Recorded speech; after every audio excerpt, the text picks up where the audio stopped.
In the words of Game of Thrones, winter is coming. We've got cold and flu season in full effect right now.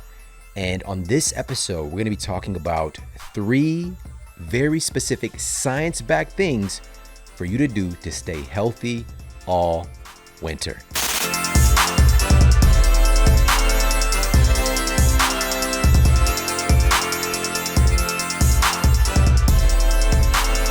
What you're going to learn today is going to help you to avoid the White Walkers, and you're not going to have to go and do the Night's Watch and all the craziness. This is going to be very practical, very simple things that you can do, again, to fortify your immune system and stay healthy all winter. Now, the question is, why do seasonal changes, particularly fall to winter, bring about more instances of things like colds and flus? Well, one of the factors was detailed by researchers at the University of Cambridge, who published data showing that the activity of thousands of our genes differ from summer to winter. The researchers found that the activity of almost a quarter of our genes, over 5,000 of our genes, differ according to the time of year, with some more active in the winter and others more active during the summer. This seasonality also affects our immune cells and the composition of our blood and even our fat tissue. One of the researchers had this to say, quote, "We know that humans adapt to changing environments. Our paper suggests that human immune systems adapt to show different seasonal variation," unquote. Now, the goal that we all need to have is to support these natural changes of our immune system, these natural changes of our genes, and not to effectively shank our immune system. Shout out to Arya Stark, shanking the Night King, by the way. We don't want to do that to our immune system just because it gets colder outside. That's a time to actually focus more on supporting our immune system health. And these 3 science-backed action steps are going to help you to do it. Now let's go ahead and dive into number 1 of these 3 science-backed ways to stay healthy all winter. And number 1 is don't overdo the sweetness. A paper titled "High Blood Sugar Can Trigger a Deadly Immune Response in the Flu and Possibly COVID-19" compiled data on how high blood sugar triggers inflammation and an excessive immune response. The scientists stated, quote, "We can use sugars to trick the immune system into thinking it's a danger signal and stimulate an immune response," unquote. Essentially, these scientists were using sugar to manipulate the immune system. And it makes sense because so many of our cells, including our immune cells, run on glucose, but having too much can create a lot of derangement, and in particular, stimulate a lot of inflammation. Now, another study, and this was cited in the journal Biotechnology and Applied Biochemistry, titled "Harmful Effects of High Amounts of Glucose on the Immune System." And these researchers stated, quote, "Although glucose is vital for the proper function of immune cells and their proliferation, a high amount of glucose may lead to impaired function of the immune system and pathological conditions. A suitable amount of glucose is indispensable for the immune system, but its elevated amount leads to excessive pro-inflammatory cytokine production," unquote. Now, it's very likely that you've heard the term cytokine storm in recent years. Now, this isn't something that just happens.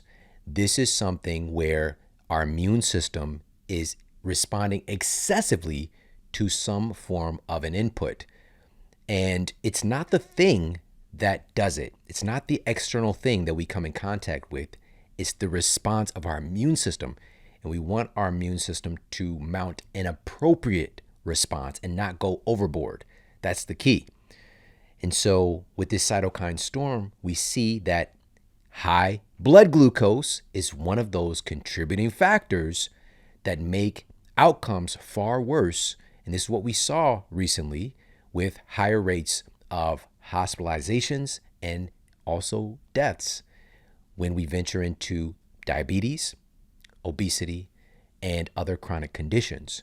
As a matter of fact, according to the CDC, and we'll put a study up for everybody to see this, a huge meta-analysis found that obesity was the #1 risk factor for severe outcomes from COVID-19. Diabetes and its related conditions, type 2 diabetes, was #3 most significant risk factor in having poor outcomes, including death, from this condition. This is something so important for us to understand. As citizens living in the world today, we've got to understand that we are reducing our capacity to adapt. We're diminishing our resilience when we are living with chronically high blood sugar levels. We've got to make sure that this education gets out to the people that we care about, and also, of course, be mindful of this ourselves. We're not going to be able to mount an appropriate immune response when our blood sugar is deranged. It is a serious, serious issue, and this is something that can be changed if we just are allowed to have some education on this. And this is the special thing about this kind of time that we're living in, is that, yes, technology has us kind of distracted. There's a lot of stuff going on, but at the same time, it can be utilized for beneficial things as well. You know, being able to just click play on a podcast like this and get this information all backed by science, being able to find out these details from peer-reviewed data, again, that a lot of people don't get access to. They're not given this information in a way that people can metabolize it and utilize it to change their lives. It's a very, very special thing. I'm very grateful for this. When I first went to college, and my first semester of college was 1997. I know you look at it like, that's crazy. I think, my guy, you weren't even born yet. What year were you born? 2000. My guy, my sister here in the studio was born in 2000. All right. So I started college before he was even a twinkle in his father's eye. All right. And at the time, they were making that transition, 1996, 1997, from like, you go to the library, it's Dewey Decimal System, the internet's coming online, all this kind of stuff. We didn't have access to this kind of information or education at our fingertips to be able to learn from some of the most incredible people in the world in their respective fields. And so it's a very, very exciting time to be alive. But here's the rub, and why I'm bringing this up is, although this information is available, we know that abnormal levels of blood sugar are killing us in a myriad of ways. The average person, unfortunately, does not truly understand that and don't understand that they have agency to be able to change it. And I'm saying this because for some people, they might be like, of course people know that. No. I didn't know that. And I'm somebody, the high GPA, went to college, was taking college credits early, all the things. All right. But I wasn't aware, even in my university classes, that I had real influence over my health. All right. I was programmed to believe that a lot of things, quote, just happen. And I was told that when I was diagnosed with a so-called incurable spine condition and also of my bones. I broke my hip at track practice at the age of 15, 20 years old, advanced degenerative disease of my spine, so-called incurable. I was told that it just happens. And there was a disconnect between even my nutrition and what my body was doing, period. I asked a physician, does this have anything to do with what I'm eating? And he looked at me like I was from another planet. All right. And the reality is, all of our tissues are made from the food that we eat. Every cell, every organelle, everything about our physical body is made from food. But not only that, food is what makes up the fuel, the literal fuel for processes to run and the communication between all of our cells, including our immune cells. We have this bustling field right now of immunometabolism and looking at how our immune system is utilizing energy and also metabolic waste products. And the list goes on and on. But our immune system is deeply affected by our overall metabolism, and our immune cells have a metabolism of their own. And so understanding this, we need to be very, very aware of what we're providing our immune cells with, to number one, to make the cells, and to number two, run those cells and allow them to do work. All right, work, work, work. This really does matter.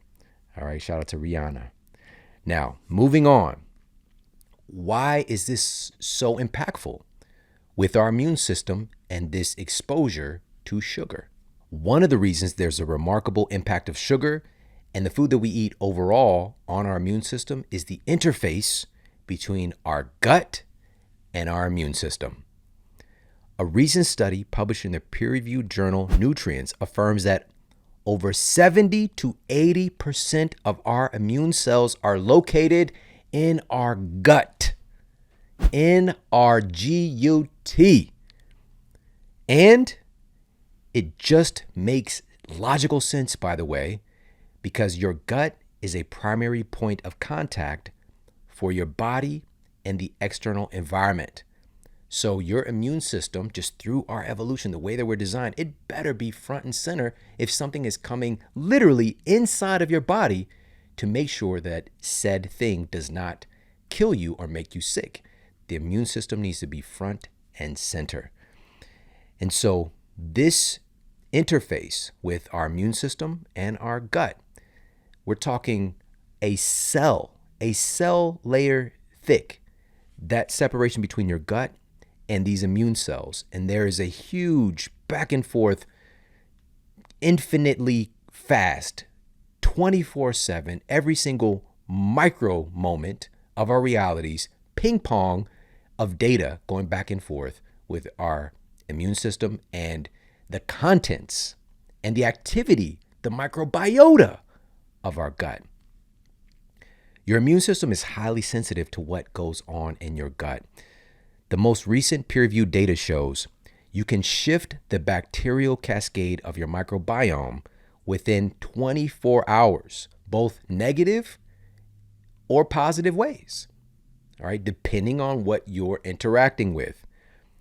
But we all also have a gut environment, quote, set point, where things support certain demographics of bacteria. So even if things shift a bit within that 24-hour period, they have a tendency to return to their state, their typical state or their current state of homeostasis. Now, the response to sugar also depends on the overall health of the host. The response of that gut, the response of the microbiome, the bacterial cascade to sugar depends on the health of the host. Some people are going to be much more reactive to this sugar input, and other people are going to be more resilient.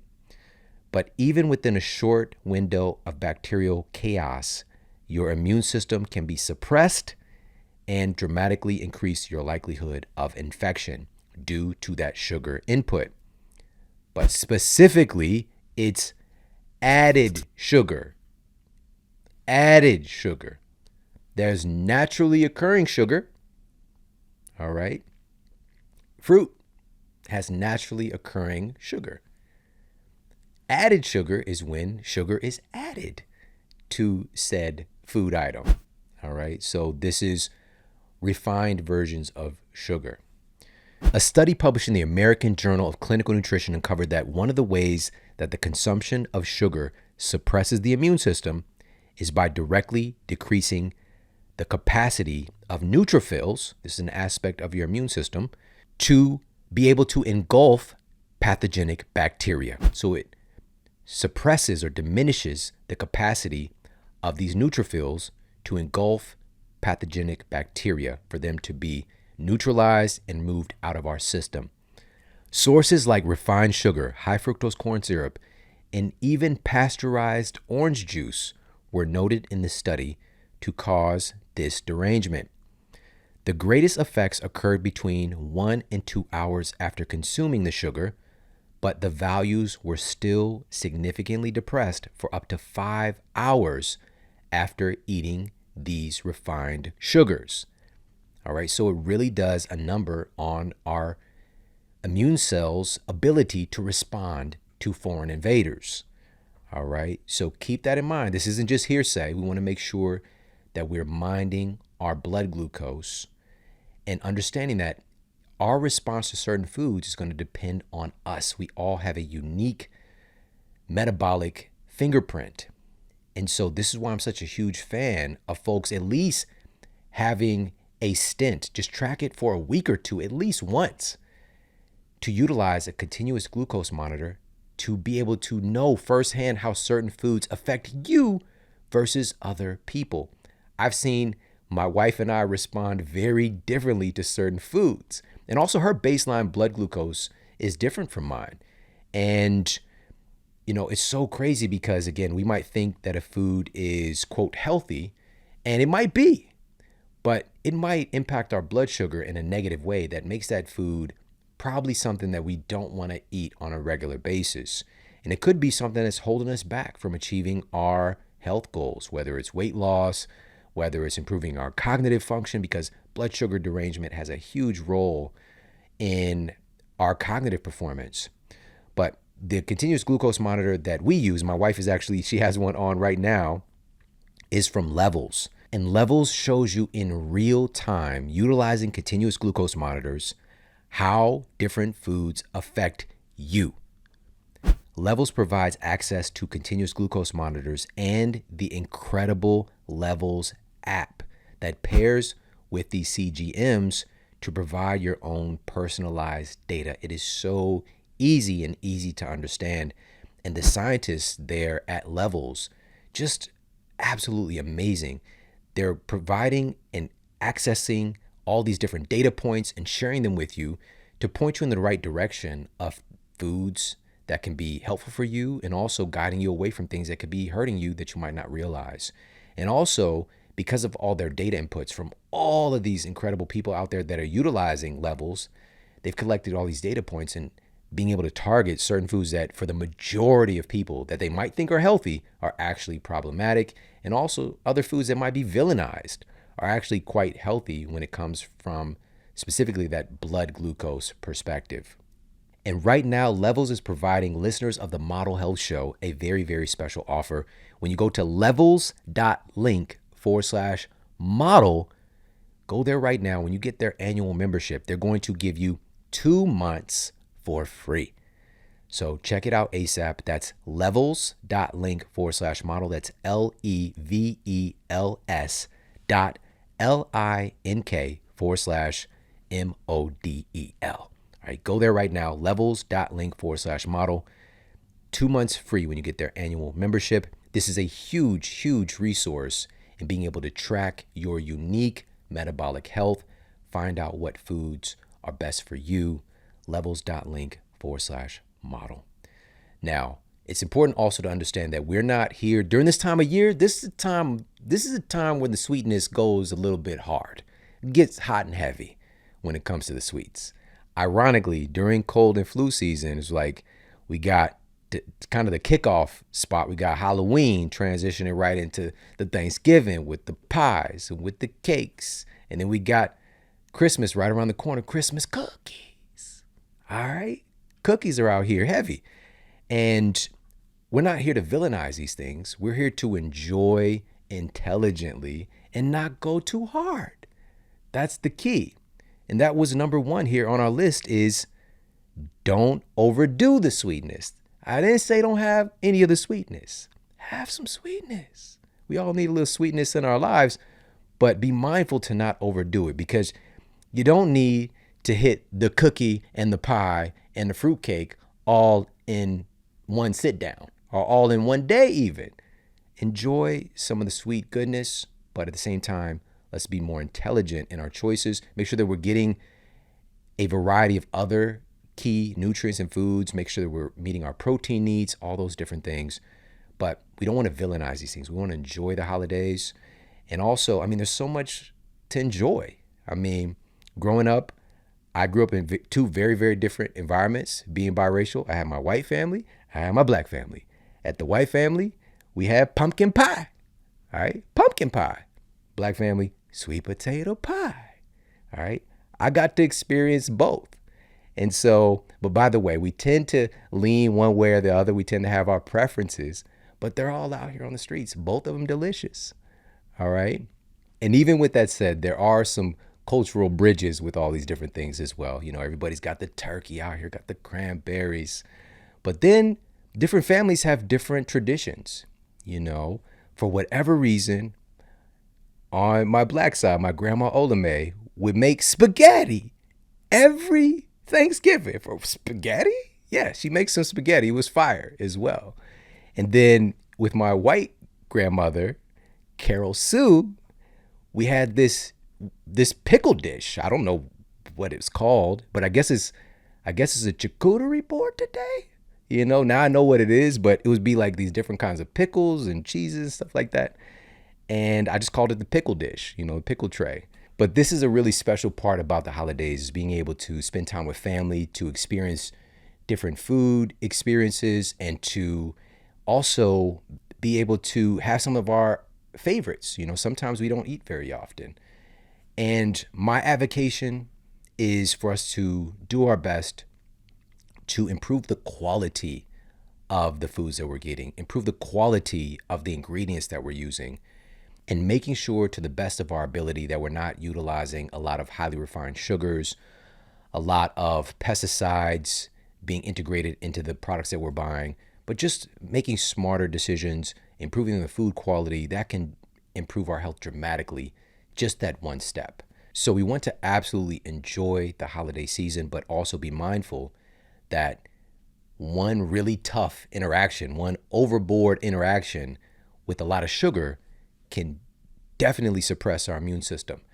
And this is a time for us to absolutely enjoy, have some treats for sure, and be mindful that we don't have to eat all of them. We don't have to have all the things all the time. All right. So that's number one of these 3 science-backed things to stay healthy all winter. Just simply don't overdo it with the sweetness. All right. Get some sweetness. Have some sweetness in your life, but just don't overdo it. And speaking of which, there are many different types of sweetness. It isn't just from the food that we eat. It's also something that we can be able to garner from our relationships as well. And that moves us right into number 2 on this list of 3 science-backed things to stay healthy all winter. Number 2 is to get closer to family and friends. Many of our most elaborate holidays are during the fall and winter to celebrate life and also to get our spirits up. This is something that our ancestors have been doing for centuries, knowing that this is the time of year you can get a little cabin fever, you can get a little bit of the winter blues, and to create some celebration and connection and being around people that we care about. Now, one of the most interesting fields of science looking at the microbiome is looking at the interface, the interplay between different family members in the environment. And not just that, but just the people that we're around. There's like a data or a file sharing of our microbes when we're in proximity to other people. And this largely, for the vast majority of these cases, is largely beneficial. All right. We might be concerned on, what if somebody has something pathogenic? A healthy immune system and microbial makeup is just going to take on that data, that file sharing, and it's not going to feel this big intrusive impact of a pathogen. There are certain people that just don't tend to get sick when everybody else is getting sick. And not to villainize even what we call getting sick. Even in these instances, things have really been kind of twisted the last couple of years, but many of these instances, these are adaptations. Our bodies are taking on this data. They're having this certain reaction. Our immune system is having a certain reaction, but we develop humoral immunity. We develop a memory of our immune system that no longer allows us to get sick from that thing again. We adapt.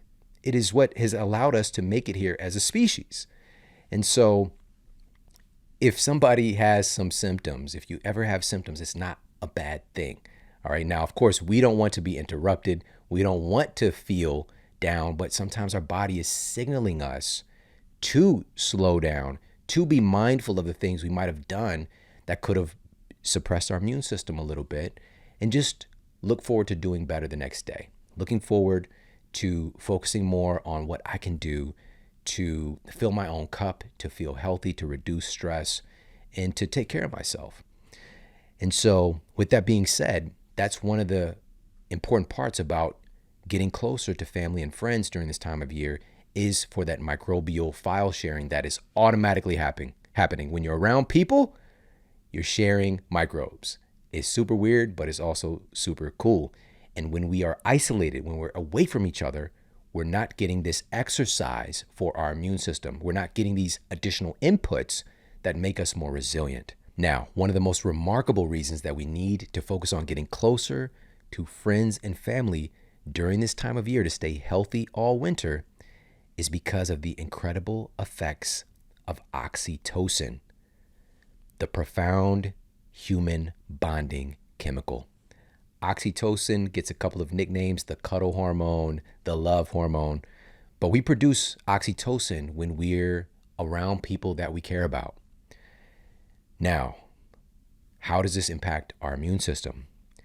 Research published in the journal Frontiers in Immunology in 2016 shed light on how oxytocin has a major impact on our immune system. The researchers detailed how along the HPA axis, the hypothalamic pituitary adrenal axis, you'll find the neuroendocrine immune network that's largely considered as the higher regulatory center of the immune system. Within this brain immune system network is the oxytocin secreting system that plays an essential role in overall immune health. The oxytocin secreting system consists of oxytocin producing neurons and associated structures that can integrate neural, endocrine, metabolic, and immune information and plays a pivotal role in the development and function of the immune system. So this is a place where all of this data, immune data, metabolic data, endocrine data, so our hormones are all getting integrated within this system, and oxytocin is right there in the mix. The study went on to state, quote, the oxytocin secreting system can promote the development of thymus and bone marrow. These are two major aspects of our immune system. Perform immune surveillance, strengthen immune defense, and maintain immune homeostasis. Correspondingly, oxytocin can inhibit inflammation, exert antibiotic-like effects, promote wound healing and regeneration, and suppress stress-associated immune disorders, unquote. Oxytocin is special. It's special. But we make it when we're around people that we care about. We get to choose to do this. It makes us more resilient. It makes us healthier in a vast number of ways, but in particular in the context of our immune system and not getting sick or not getting sick as often. We need each other. We need each other. But this current paradigm has us so separated, has us fearing each other and not giving you informed consent to know that, listen, this is about to f you up in all these other ways. Here's 100, here's 200, here's 300 other ways that this is going to harm you because you need to stay away from each other. It's not providing context. It is not allowing us to make informed decisions with ourselves, with our health, with our families. All right. So the number one key is to make sure that we're proactively utilizing science, improving or increasing our resilience so that we're not as susceptible to all manner of infectious diseases, right? Cold and flu season does not have to come packaged with a lot of dysfunction. As a matter of fact, I'm advocating that this doesn't have its own season anymore, all right? If we're paying attention to the things that our genes expect us to do, that our DNA expects us to do, that our immune system expects us to do, we need each other. Now, that's the broader picture of getting closer to family and friends, but also we could talk about the romantic version of this, because for a lot of people, especially during Christmas time, it's also known as cuffing season. All right. Some people get booed up just to have all the, somebody to exchange gifts with. Lots of kind of gifts, by the way. All right. Grown man and grown woman gifts as well. All right. But then a little bit later, the cuffing season is over and it might not be as essential. But there's this propensity for some reason to cuff up during this time of year. As a matter of fact, cuffing season is here on the Urban Dictionary, and it's defined as the cold season when everyone's coupling up. So you settle for a new boyfriend, girlfriend way below your standards. All right. So sometimes cuffing season might have that ingredient. All right. But there's this propensity towards getting closer in a romantic context. And there's actually some really interesting science. And now, just to take away from the cuffing aspect, but just talking about love and connection in the real world, something that is a very, very powerful aspect of life and of humanity and of human emotion. We're really talking about a change in our biochemistry when we're talking about feelings of affection and feelings of love. And we know that they are very supportive of our immune system function, very regenerative and very health affirming, and also a contributing factor to longevity and the decrease in chronic diseases, decrease in the susceptibility to viral conditions. The list goes on and on. Now let's talk a little bit about why. In a study titled "Falling in Love is Associated with Immune System Gene Regulation," this was cited in the journal Psychoneuroendocrinology, the scientists profiled 115 circulating immune cell samples collected from 47 young women over the course of a 2-year longitudinal study. So they're following these women over the course of these 2 years. The study found selective upregulation of innate immune responses to viral infections, less likelihood of succumbing to things like the common cold, and faster recovery from illness if they did happen to get sick when they had a love relationship. All right, so having those relations does in fact support our immune system in a plethora of different ways. Now, one of these factors when getting even closer is IgA. Immunoglobulin A is one of the first lines of defense against colds and flus. IgA binds to pathogens at all the points of entry to the body, then calls on the immune system to destroy them. And regular sex has been found to boost your immune system, in particular with its impact on IgA. Researchers at Wilkes University in Pennsylvania found that having sex a couple of times a week in winter can boost the immune system and reduce the chances of catching colds and flus. The study revealed that participants who had sex once or twice a week had higher levels of the antibody immunoglobulin A, or IgA, compared with participants who got busy less often. All right. So just a little dabbling a couple of times a week boosts this production and mobilization of immunoglobulin A. Now, the researchers did note some diminishing effects. So if you're out here humping like bunnies, a lot on a consistent basis, a lot. All right. I don't know what that is. We different. All right. I'm not trying to advocate against it, but sometimes just like, we can report like, man, listen, I just listened to the Model Health Show and he said to keep us healthy during the winter, we have to have sex. And we might not disclose what the study said because a couple times a week. All right. And you're looking for that daily hitter. All right. So a couple of times a week was noted, but in particular, not getting busy. All right. So the lack thereof was notably detrimental as well. All right. So just keep that in mind. All right. We can be healthy all kinds of ways. All right. But I'm just here to share the science. All right. Now, with all this being said, if you're going to get a little closer, then you might as well sip on this. Snuggle up with some fat-burning nutrition this holiday season. You know what time of year it is. It's that time to get cozy. It's that time to snuggle up. It's that time for a nice pumpkin spice everything. But truly, some of the most potent nutrition can be found right in our spice cabinet. And this particular spice that you need to know about has been used traditionally in cooking, medicine, and rituals for thousands of years. And what I'm talking about is turmeric. Turmeric and one of its most renowned micronutrients, curcumin, have well-noted anti-inflammatory effects. But what isn't commonly known is its surprising anti-obesity effects.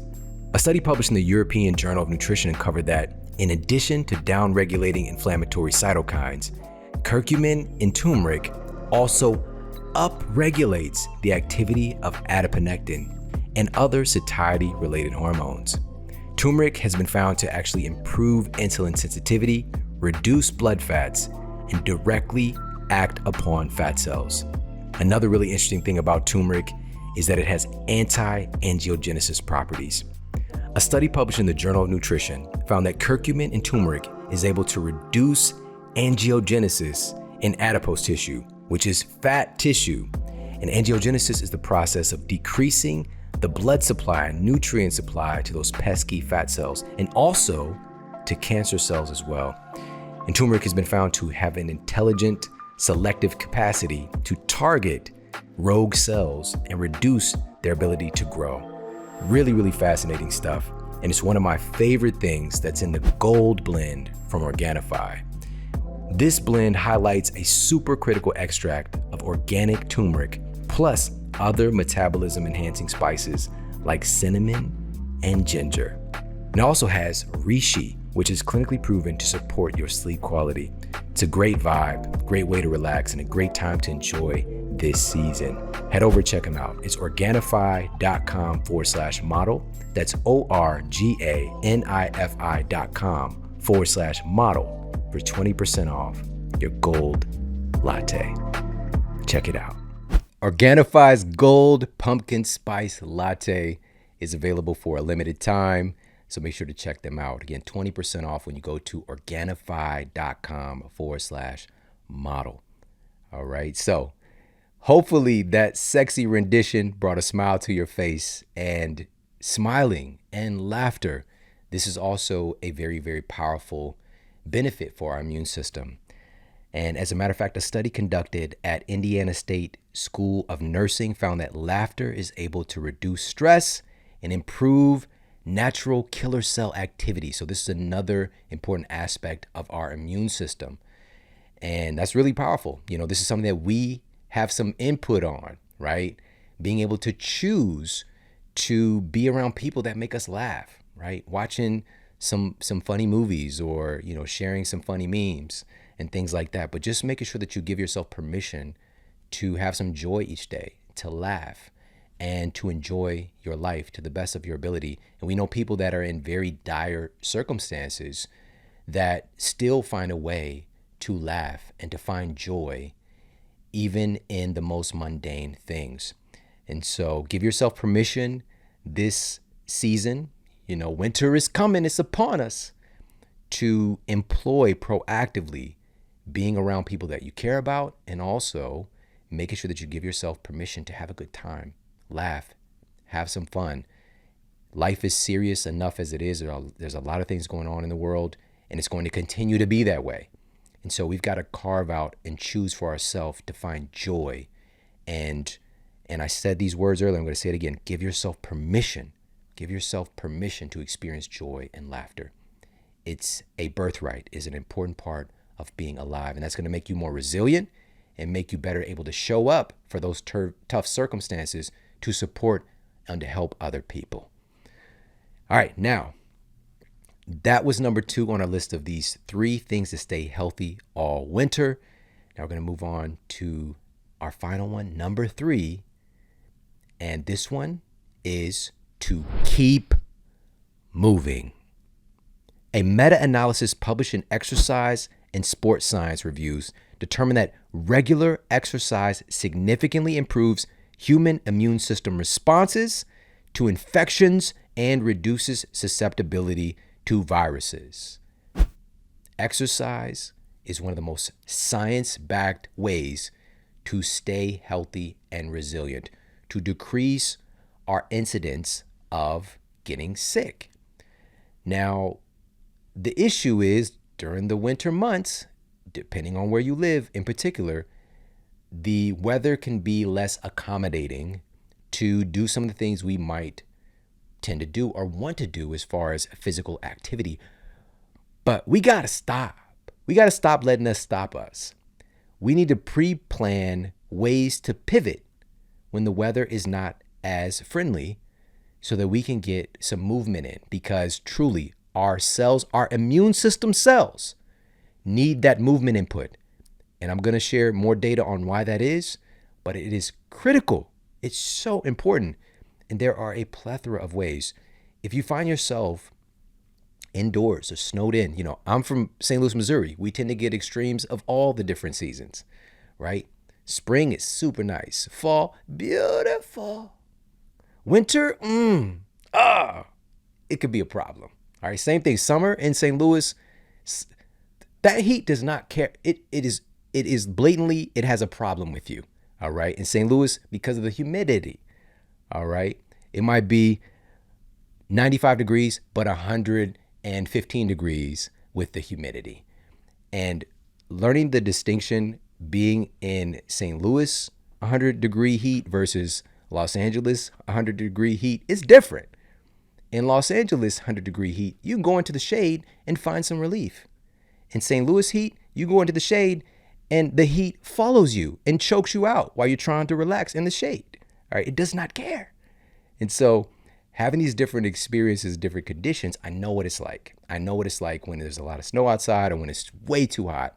And so finding ways proactively, mentally, I already got them documented. I've got them lined up to be able to pivot and make an adjustment if I need to. I'm not going to find myself in a situation where it's just like, well, it's just to this, I'm not going to do anything. And so this could be, I'm just going to share with you a couple, I can go on and on with these, but get yourself a mini rebounder, right? So a mini trampoline, and have that just, in your house if you need to. And if you can't get out, to just do some rebounding, jumping on that mini trampoline, you get some great benefits. NASA has been utilizing this technology for quite some time. These are rocket scientists, all right? Literal rocket scientists affirming that this is one of the best forms of exercise, all right? This G-force aspect to it. It's making all your cells kind of do push-ups when you're jumping on a rebounder. This could be, having yourself lined up some of your favorite exercise or fitness videos, right, that you can work out along with. There's so many today, so many. And of course, we got the classics. I mean, we know the OG of OGs in this domain, whether it's Shawn T, whether it's Chalene Johnson. Listen, and they've both been featured on the show numerous times, really good friends, icons. So if you have some of their exercise programs just in your back pocket, if you can't get out, to do that. And sometimes, dare I say, even when the weather seems to be unfriendly, sometimes we make it more unfriendly than it really is, right? So maybe this is, it's raining outside. Maybe this is an opportunity to still go outside in the rain. Shout out to Escape. I want to go outside in the rain. Nobody can see me crying. All right. That's a remake, by the way. Or this could be an opportunity, even if it's snowing, like to get that cold exposure. Now you want to do this safely. I shouldn't have to say this. All right. We're not trying to prove anything here. We're just trying to embrace our environment and get some inputs.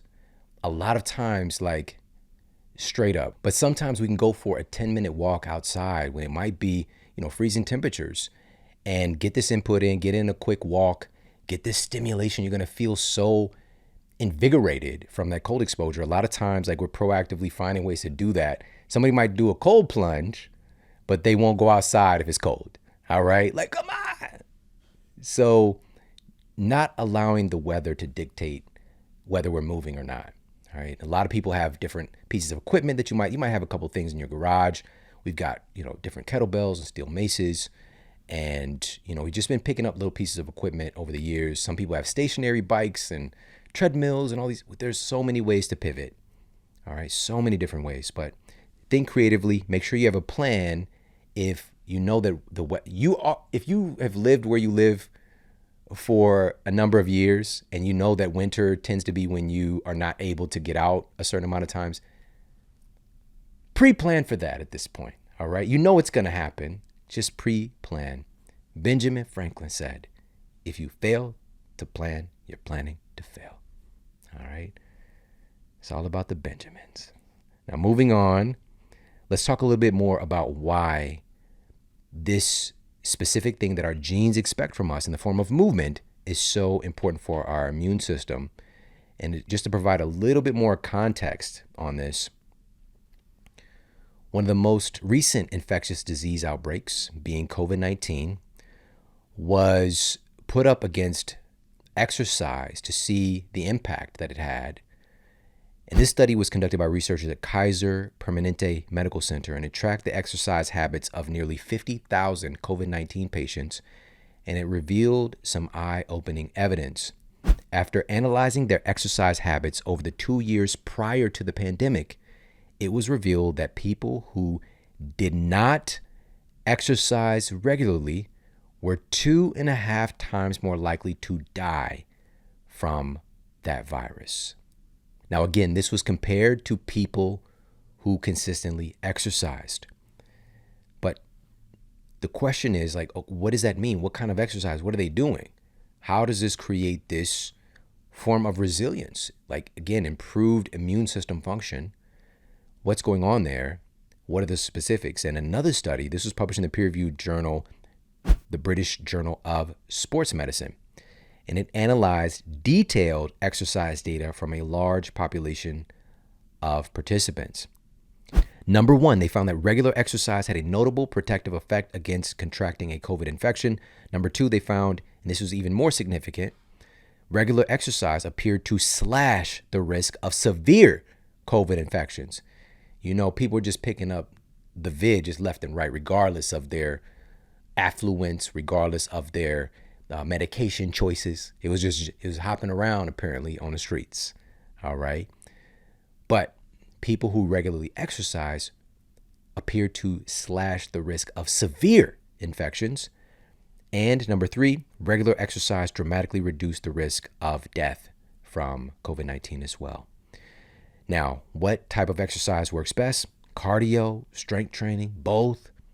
Well, in one cohort of this study, people who regularly strength trained and utilized aerobic exercise had a 27% lower risk of contracting a COVID infection and a 57%, almost 60% lower risk of severe COVID-19 symptoms.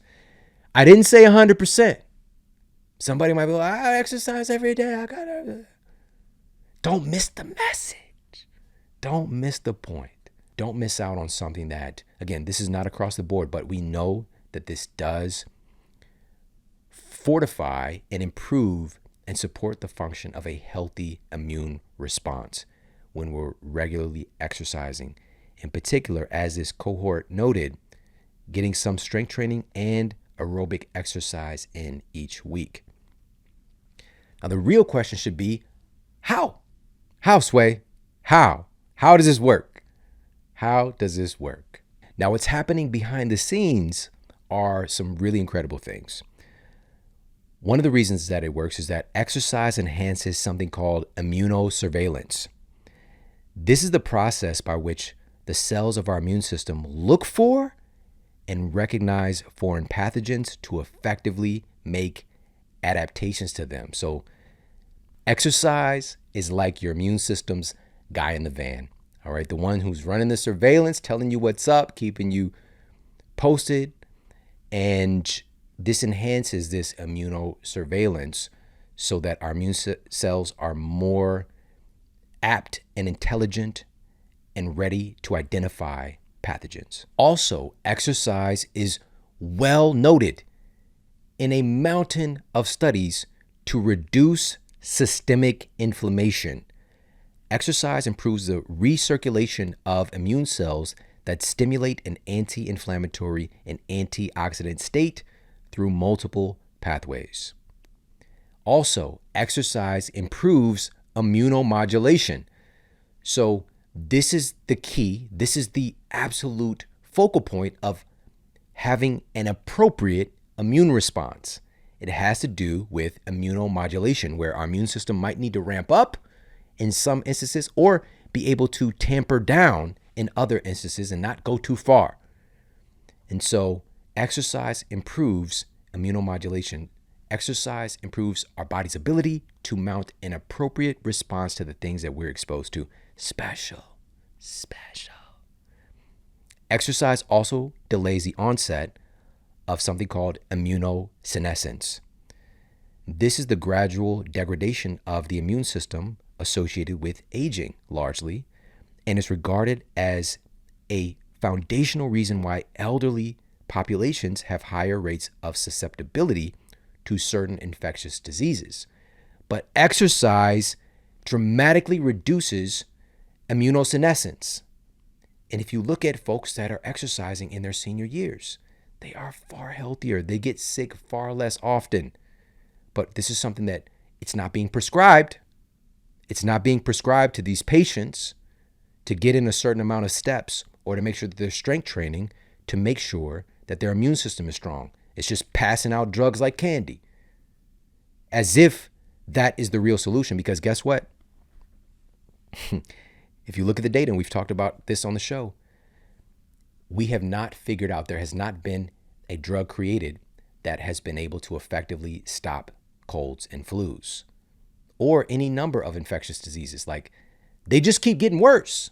They keep adapting and coming back, and people keep getting sick.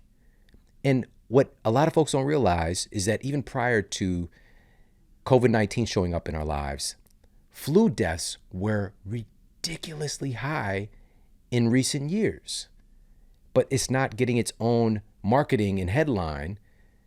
It's for people to be informed about this. All right? And a substantial number of people who are getting medication to try to prevent these poor outcomes are still succumbing to those poor outcomes. And the data exists, but people are not being educated about this. One of the most remarkable things is these medications and seeing the dramatic reduction in its ability to actually fortify the immune system if somebody's sleep deprived, for example. A review of multiple studies published in the American Journal of Infection Control titled "Lack of Sleep Can Jeopardize Vaccine Effectiveness" highlights yet another component of real health that's ignored in our current medical culture. Folks are simply not being educated about the critical inputs that their DNA expects them to do that are being ignored in lieu of, here, taking another drug, do this. You're not going to get the benefit, potentially. If there's benefit at all for certain things, you're not going to be able to extract benefit if you're not doing certain practices that your genes require you to do. We need a more intelligent, well-rounded approach to medicine and to support our citizens so that they have informed consent about real benefits and real potential side effects. And they're also being educated about the things that are essential in actually helping them to get well and stay well that complement said medication. And so again, we're talking about science-backed ways. These are 3 things to do to stay healthy all winter, backed by science. We've got to move. We've got to keep moving. All right. It's something that our genes expect us to do. And another aspect of this, or reason why, is that our lymph system relies on the pumping action of movement and deep breathing to help transport toxins and metabolic waste and all these things that our immune system might be capturing to expel them from our bodies. It's so important having healthy function of our lymphatic system. A study published in the journal Sports Medicine cites that during steady state exercise in humans, just walking, lymph flow has been shown to increase to levels approximately 2 to 3-fold higher than when we are sedentary. All right. Our lymphatic system is really our extracellular waste management system, a huge site of a lot of immune system activity, and it does not move unless we move. Our lymphatic system does not have a glorified pump. That's why it does not move unless we move. And a study conducted at Appalachian State University found that walking caused short-term boosts in immune parameters, most notably for neutrophil and natural killer cell blood counts. Move. Keep moving. That's number 3 on our list of 3 things to stay healthy during the winter, whether it's, making our way to a location, a facility, if the weather is being unaccommodating, and, taking a yoga class or doing some strength training, or, finding a way you could find an indoor track or go walk at the mall. There's different ways. Just be creative. Find ways, plan them when things aren't lining up how you want them to be, so that we get in a situation where we're not giving our body those movement inputs. Now, this is also potentially time for us to slow down a little bit, right? But this does not mean that we are getting on bear status, all right? Because we are not bears. We are not, in fact, Winnie the Pooh, all right? We are humans. We do not hibernate. We need these movement inputs, all right? So don't let anything stop you this winter. Keep moving. If something gets in your way, say move. Get out the way. Get out the way. All right? Don't let anything stop you from getting in those movement inputs. Now, something that goes hand in hand with exercise, by the way, this is still an opportunity to lose a little fat, to lose a little body fat. The American Journal of Clinical Nutrition found that study participants who were given green tea extract before exercise burned 17% more fat than those who did not. The researchers noted a greater improvement in insulin sensitivity as well. And this highlights how green tea and exercise go hand in hand. Now, it's well documented that green tea has a huge benefit for our metabolic health. But what makes green tea so special is that it improves our immune system health as well, even dramatically reducing the risk of various cancers, which one of the hallmarks of cancer is dysfunction of the immune system. And a study published in the journal Breast Cancer Research and Treatment found that women who drank the most green tea had an approximately 20 to 30% lower risk of developing breast cancer. A meta-analysis of 29 studies published in the peer-reviewed journal OncoTarget found that people who drink green tea daily were around 42% less likely to develop colorectal cancer. Now, this is something very simple that we can do, and we can also do this together, have some tea together. But one of the most storied and densest sources of something called L-theanine that shows up in benefiting our cognitive function, and also these other phytonutrients that help, again, to support our immune system, to improve our metabolic health. This form of green tea is called matcha green tea. And what I drink is called Sun Goddess matcha green tea from Peak Life. And you're going to get the first matcha that's quadruple toxin screened for purity, no added preservatives, sugar, artificial sweeteners, none of that nonsense, just the highest quality matcha green tea in the world. It is crafted by a Japanese tea master, and there are less than 15 in the world. It's shaded 35% longer for extra L-theanine to support our cognitive function. You're going to get free shipping, up to 15% off their tea bundles, and a 90-day money-back guarantee. Go to peaklife.com/Shawn. That's PIQUELIFE.com/SHAWN to get hooked up with all these incredible bonuses. Again, 90-day satisfaction guarantee. All right, nothing to lose, better health to gain, more improvement in support of our immune system, our metabolic health, cognitive function, and more. Check them out. Sun Goddess Matcha Green Tea is one of my favorites. You can make yourself a matcha latte. This is something, again, to enjoy with friends and family, and we can do this all getting healthier together. I hope that you enjoyed these 3 things to stay healthy all winter. Most importantly is taking action. All right, knowledge is not power in and of itself. Knowledge is potential power. When we apply what we learn, that's when we truly activate that power. We've got some incredible master classes and world-class guests coming your way very, very soon. So make sure to stay tuned. Hey, if you like this video, make sure to check out this video right here. There aren't any foods that burn fat on their own, but there are specific foods that alter our metabolism that make fat loss easier. That is the goal. That is the mission. Today, we're going through 10 of the most science-backed foods that support fat loss.